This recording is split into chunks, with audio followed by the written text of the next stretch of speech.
हमारे आरएसएस के भाई कहते हैं, विश्व हिंदू परिषद के लोग भी कहते हैं कि इस देश में रहने वाला हर व्यक्ति, हर इंसान हिंदू है, लेकिन इसकी कोई दलील नहीं है। यह भी अटकलबाजी है, मनमानी अटकलबाजी है, जो चाहा सो बोल दिया।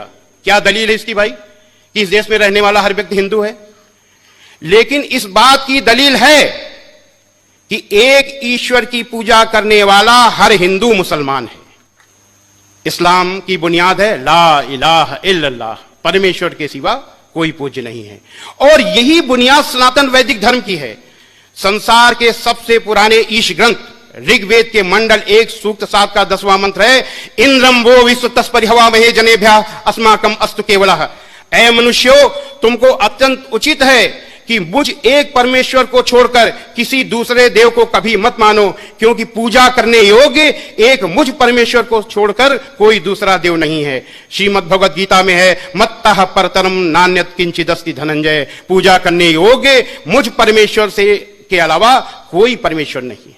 इस्लाम गुस्सा करने का मजहब नहीं है, इस्लाम लड़ाई करने का मजहब नहीं है, इस्लाम जबरदस्ती करने का मजहब नहीं है, इस्लाम बदला लेने का मजहब नहीं है। इस्लाम शांति का मजहब है, दया का मजहब है, माफी का मजहब है। इस्लाम दिल जीतने का मजहब है। इस देश में जिसने अहिंसा को पकड़ा वो जीत गया। कुरान में भी यह अहिंसा मौजूद है। अहिंसा का मतलब मन वचन कर्म से अहिंसा, नॉन वायलेंस। मन वचन कर्म से अहिंसा का मतलब है कि किसी को किसी भी तरीके का कष्ट पहुंचाने के लिए सोचो भी नहीं, यह मन से है। कोई ऐसी बात मुंह से बोलो नहीं कि उसको कष्ट पहुंचे, यह वचन से है। और कर्म से कोई ऐसा काम न करो जिससे उसको कोई कष्ट पहुंचे, यह मनसा वाचा कर्मणा अहिंसा है।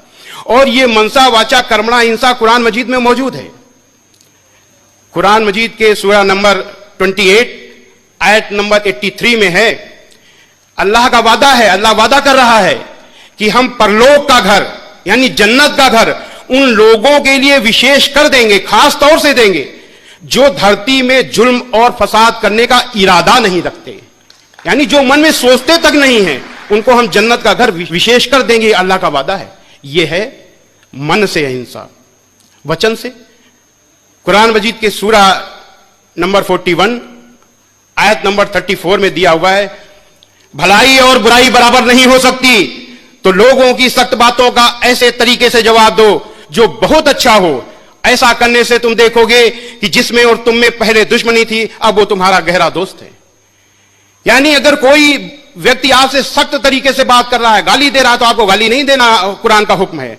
आपको सख्त तरीके से बात नहीं करनी, आपको ऐसे तरीके से बात करनी है कि उसका दिल जीत लो। इस्लाम दिल जीतने का मजहब है।